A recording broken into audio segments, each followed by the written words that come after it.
Professor, qual que é o tema de hoje? Tema importante, nós vamos falar sobre o uso capião de imóvel alugado e a prática no direito imobiliário. De forma didática, nós temos duas formas para adquirir propriedade no Brasil. A forma originária, que existe outras situações também, e a forma derivada. Essa forma derivada é através da compra, da venda, da doação. Derivada porque, na verdade, eu estou comprando, recebendo uma doação, eu estou trocando, por isso derivado. Nós temos diversos contratos utilizados no Código Civil, chamados de contratos típicos, e também os contratos atípicos, que são criações doutrinárias e jurisprudenciais. Nós temos contratos que você não acha na lei. Trago um exemplo aqui, o contrato de cessão de direitos possessórios e afins. É um contrato que você não acha na lei. Você não acha em um artigo, mas ele é muito utilizado. É um contrato de compra e venda de posse no Brasil. Isso acontece, isso existe, isso é perfeitamente possível. Quando eu falo de uso capião, é importante você lembrar que nós temos no Brasil dois procedimentos. Nós temos o procedimento judicial, tão antigo, e temos o procedimento que é a novidade do CPC, que foi regulamentado agora, que é o procedimento extrajudicial. Alguns chamam de uso capião administrativo, não está errado também. Professor, então quantos procedimentos nós temos no uso capião? Dois, o judicial e o extrajudicial, que pode ser chamado de administrativo. Cuidado, o uso capião não tem nada a ver com direito de laje, hein? Direito de laje é uma outra situação, é uma outra classificação. Quando eu falo de direito de laje, eu preciso ter uma entrada individualizada para que eu consiga uma matrícula própria. Direito de laje parece que é só laje, mas pode ser o fundo da casa, pode ser o subsolo. Então, direito de laje existe um conceito diferente. O uso capião é uma das formas de eu transformar a posse em domínio. O que é domínio, professor? Registro. Você só é dono, presta atenção, hein? Você só é dono quando registra. Não tem jeito. Quando você tem o registro no cartório de imóveis, do imóvel no seu nome, legal. Você é dono, proprietário. Você possui o domínio. Quando eu não tenho o registro, a matrícula no meu nome, ou a transcrição de 73, fato é que dono eu não sou. Eu sou posseiro. Professor, e se eu tenho o imóvel no meu nome, mas não está sozinho, né? Não estou sozinho na matrícula. Na verdade, tem outras pessoas. Você é o coproprietário. Então, você é o coproprietário. Continua sendo proprietário. Fato é que não tem confusão em relação a isso. Ou você tem um domínio, você é proprietário, ou você não tem. Se você não tem, você tem a posse. Cuidado que a escritura pública, ela não dá valor de domínio, hein? A escritura pública de uma transação imobiliária, compra e venda, tem que ser devidamente registrada para que você tenha um domínio. Você, quando tem a escritura pública, mas não registrou, você só tem a posse. Aquela escritura pública é considerada um título, né? Um título de boa-fé. Pode ser utilizada para diversas ações, ações possessórias, para defender a posse, pode ser utilizada, inclusive, em ações também de direito de vizinhança, obrigação de fazer, é muito comum, mas dono você não é. Então, cuidado, hein? Então, isso é muito importante para que a gente possa dar andamento aqui à nossa aula. Quando eu falo de uso capião, nós temos dois procedimentos, mas nós temos 36 espécies no direito brasileiro. Nós temos diversas espécies diferentes. Nós temos o uso capião documental, criação doutrinária, jurisprudencial. Temos o uso capião de regularização e retificação diária. Nós temos o uso capião paroquial, que tem a ver com a igreja católica. Nós temos diversos usos capiões, são teóricos, objetos de concurso, como também o uso capião indígena, do índio, não é isso? Também o uso capião conhecido como de abandono de lar. Professor, como assim? A esposa abandona o marido abandona a esposa, pelo prazo de 2 anos. Esse abandonado, que ficou no imóvel, a última residência do casal, tem o direito de fazer uso capião, para que ele consiga passar a parte dela ou dele, que abandonou, aquela pessoa que foi embora, para a minha parte. Ou seja, eu tenho que ter 50%. Os 50% dela ou dele eu consigo passar para mim, desde que ocorra o abandono completo, financeiro, físico e intelectual. Olha que interessante, a área não pode ultrapassar 250 metros quadrados. Esse uso capião é um uso capião sanção, né? É um uso capião de direito de família. Sempre trago como exemplo esse uso capião porque realmente ele é interessante. Ele é um objeto de estudo. E é constante o uso dele na prática, na advocacia. Vamos lá. 36 espécies. Professor, quantas espécies no Brasil você utiliza? Você que atua como especialista na área. De 36, no Brasil, nós utilizamos 5, hein? Quais são as espécies mais utilizadas no Brasil? Nós temos aí o uso capião extraordinário, o ordinário, nós temos o uso capião constitucional especial. Esse uso capião pode ter diversos nomes diferentes, né? Porque ele pode ser rural, pode ser urbano. Temos o uso capião coletivo para regularizar uma grande área, não é isso? Uma grande área, uma comunidade. Então nós temos diversas espécies de uso capião utilizados na prática. Seja no procedimento judicial ou até mesmo no administrativo, né, que é o extrajudicial. Então você já sabe que nós temos 2 procedimentos e temos 36 teses ou espécies de uso capião, algumas doutrinárias e jurisprudenciais, outras muitas previstas em lei, né, no Código Civil e também na Constituição Federal. Saiba que para fazer uso capião eu preciso ter requisitos. Requisitos obrigatórios. Quais são os requisitos obrigatórios para fazer um uso capião? O primeiro requisito é ter posse. Essa posse pode ser de 5 anos, 10 anos, 15 anos. Existe até um fator de redução. Em alguns casos, como o uso capião extraordinário ou ordinário, esse período exigido pode ser diminuído, ser reduzido em até 5 anos. O extraordinário de 15 pode ser 10. Pode ter um período de uma redução de 5 anos. O ordinário de 10 anos pode cair para 5. Então nós temos um fator de redução. Cuidado, hein? Nem todo uso capião tem isso, né? Na verdade nós temos isso nos procedimentos de uso capião comuns, né? Chamado comuns, que é ordinário e extraordinário. Porque tem os usos capiões especiais nós não temos esse fator de redução. Quando eu falo de uso capião, qualquer uso capião, veja, o primeiro requisito obrigatório é posse, ou ainda conhecido como lapso temporal. Se não tem posse, não dá para falar em uso capião, hein? Vamos lá. Cuidado que no Brasil existe uma aceitação da soma de posse ou comprar a posse de alguém em algumas espécies de uso capião. Qual que é o segundo requisito? Que o primeiro eu já sei que é posse. O segundo requisito é a posse mansa e pacífica. E muita gente confunde isso, né? Ah, professor, por quê? Porque muita gente acha que um boletim de ocorrência, uma notificação, uma ação, após a distribuição do uso capião, já acabei com o uso capião dela. Porque eu destruí o uso capião dela. A posse não é mais mansa e pacífica, eu entrei com uma ação. Cuidado, hein? A posse mansa e pacífica é contada em qual situação? O que é posse mansa e pacífica? Vamos entender? A posse mansa e pacífica é o período, hein? É uma ação declaratória. Eu estou alegando 10 anos de posse. Se eu estou alegando 10 anos de posse, e aquele período alegado é declaratório, de 10 anos de posse, ninguém reclamou, ninguém questionou a posse. Cuidado. Então esse fato de distribuir uma ação antes ou depois não vai atrapalhar em nada o uso capião. Então, segundo requisito, posse mansa e pacífica.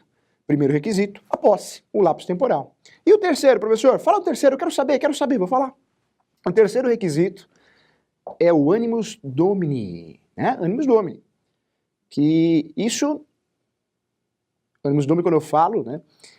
Nos livros de direito, porque você vai conversar com um cliente e você não vai falar animus domini. Ele vai falar assim, eu já tomo Rivotril e Catopril. Não é isso? Não, não. Você tem que falar a vontade de ser dono. Só pode fazer uso capião quem tem a vontade de ser dono, a vontade inicial. Então fica atento em relação a isso, importante, hein? Quando eu falo de uso capião, quem tem a vontade inicial de ser dono, tem um animus domini, pode fazer uso capião. Professor, peraí, então eu entendi. Eu sou inquilino, eu aluguei o imóvel, aluguei de um senhor, uma senhora, de alguém, filho único, e eu fiquei sabendo que essa pessoa faleceu. Eu não posso fazer uso capião, né? Cuidado, hein? É um questionamento errado. É um pensamento fora da realidade. Então, cuidado. Não é que o contrato de locação, regulamentado pela Lei 8.245 de 91, ou a Lei 12.112 de 2009, seja uma locação residencial, não residencial por temporada, não é o contrato de locação que inibe o animus domini, a vontade de ser dono. Porque esse contrato, certamente, assim como o contrato de comodato, você não pode fazer uso capião. Mas não pode fazer uso capião na vigência desse contrato. Porque ao fim desse contrato, se a contagem da posse iniciar ali, após o fim desse contrato, é perfeitamente possível sim você fazer um uso capião. Volto a falar, uso capião é uma ação declaratória, é uma ação sem ônus. Quando você consegue êxito, por mais que a matrícula tenha diversos ônus, você consegue uma matrícula nova, ou aproveitamento da matrícula, mas sem ônus. É uma história que começa dali para frente. É uma ação declaratória e uma forma de adquirir propriedade originária. Então, quando eu falo de uso capião, você pode criar um lapso temporal após o contrato de locação, após o comodato. Quando, professor? Ao fim. Então você é locatário. Descobriu que o único proprietário do imóvel faleceu. Você não tem nem para quem pagar o aluguel. Na vigência do contrato, você não vai poder fazer uso capião, porque não existe o animus domini. Ao fim do contrato, ao término do contrato, você poderá sim iniciar uma contagem nova para um futuro uso capião. Professor, então qual que é a pergunta da vez? A pergunta é, cabe uso capião de imóvel alugado? Sim. Não no momento do contrato, na vigência do contrato, mas em situações que esse contrato chegou ao final.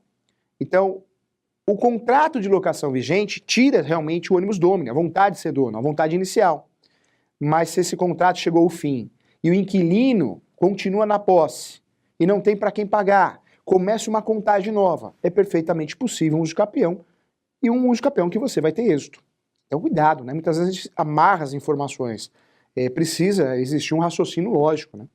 Quando eu falo de uso capião, é uma ação que interessa para mim, para você, é a posse, para o judiciário. Essa posse tem que ser o quê? Uma posse de 5, 10, 15 anos, tem que ser uma posse mansa e pacífica e com vontade de ser dono. Não interessa se existiu um contrato de locação, que você entrou no imóvel através de um contrato de locação comodato. O que interessa é essa vontade de ser dono. Essa vontade de ser dono após o término do contrato. Volto a falar, o contrato de locação e comodato, ele inibe o animus domini, a vontade de ser dono. Né? Isso é fato. Mas ao final desse contrato, se o sujeito não sai da posse do imóvel, ninguém questiona isso, ele começa a ter uma contagem de prazo para efeitos de uso capião. Então fique atento em relação a isso.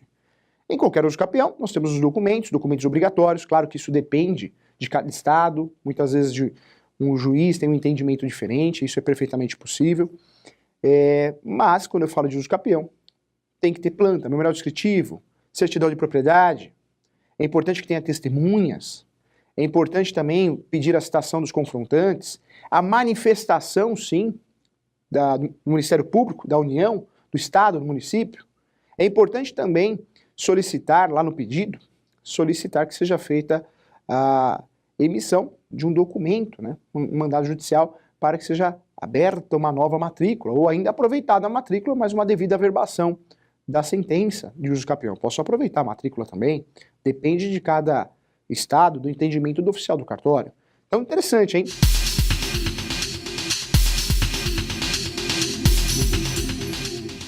É obrigatório o inquilino ter que pagar o IPTU do imóvel, em regra, segundo a Lei 8.245 de 91, a Lei 12.112 de 2009 e também a jurisprudência.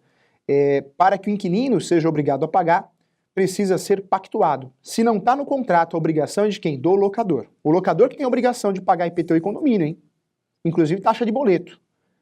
Salvo exceção, se foi pactuado no contrato e o inquilino aceitou. Então tem que ler o contrato, veja se tem alguma cláusula informando que você é obrigado a pagar IPTU, se não é obrigação do locador, tá bom? Um abraço para você. Bom dia, professor. Posso comprar um imóvel sem a esposa assinar? Sou casado com comunhão parcial de bens. Humberto, olha que interessante, comprar imóvel, a esposa não precisa nem ficar sabendo, nem a esposa nem o marido. O problema está onde? Na hora de vender, né? Então você compra, mas na hora de vender você não consegue, tá bom? Então dá sim, dá para comprar. Terra de uso capião, com 30 anos, o dono vendeu para a loteadora. Pode fazer loteamento? Pode, André. Existe sim uso capião que tem limite de metragem. Um exemplo que eu trago é o uso capião constitucional. O uso capião constitucional não pode ultrapassar de 250 metros quadrados se for urbano, rural 50 hectares, não é isso? E o extraordinário, tem limite de metragem? Não tem. Então você consegue fazer uso capião de uma área enorme, consegue fazer para depois fazer o loteamento legal. Ou ainda, né, tem gente que faz o loteamento, não do imóvel regular, e o próprio comprador regulariza através do uso capião, aproveitando a posse de quem vendeu. Tá? Então é perfeitamente possível, vai depender da análise do caso concreto e também da situação real, tá bom? Um abraço para você. Bom dia! Por que não é permitido o uso capião de terras da União? Legal, Márcio, sabe por quê? Porque existe até o entendimento jurisprudencial, existe fundamento para isso. Não pode ser feito uso capião de bem público. Então essa é a regra. Tem exceções, hein? O direito é dinâmico, então Não é porque está na lei é sempre aquilo, não. Nós temos diversas decisões de imóveis públicos que foram objetos de uso capião, mas precisa analisar o caso concreto. É claro que é uma ação de risco, é uma ação que é um entendimento minoritário, mas existe essa possibilidade hoje. Falando de lei, para concurso, não. A regra é não, mas na prática nós já temos decisões, mas em regra não pode. Um abraço para você, principalmente união complica mais, tá? Possua a posse, posso alugar esse imóvel? Pode. Quem tem a posse pode colher os frutos, então você pode alugar, não tem nada de ilegal, tá? Ah, você alugou para mim, mas nem dono você é, né? Você tem a posse.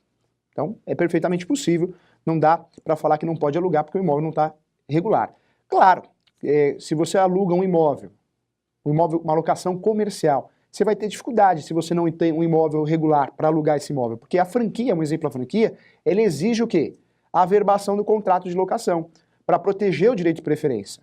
Mas se você aluga para uma empresa pequena, se você aluga um imóvel residencial, algo pequeno, fato que você consegue alugar e não tem problema nenhum nisso. Tá? Então, isso é a realidade. Um casal comprou um imóvel financiado, mas o credor vendeu a carteira a outro credor, cessão de crédito, né?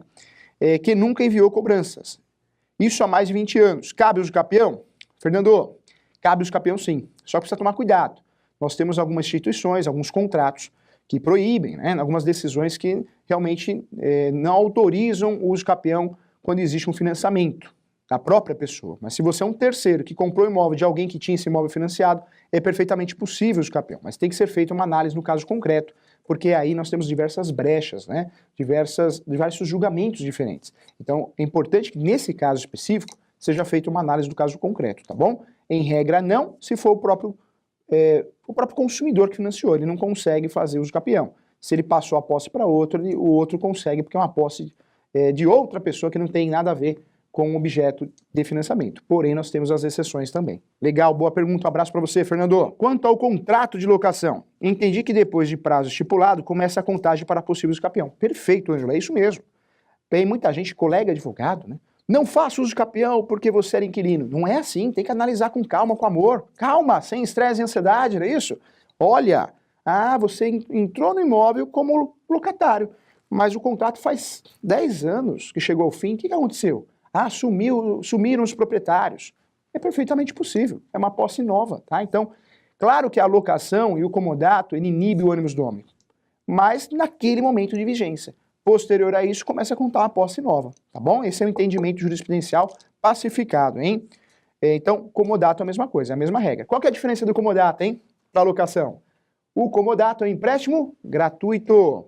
E a locação? Um empréstimo oneroso, para ficar didático e fácil, que é essa a nossa intenção, tá bom? Quero agradecer a todos, um abraço, não vai perder o programa da semana que vem, ao vivo também. Tchau!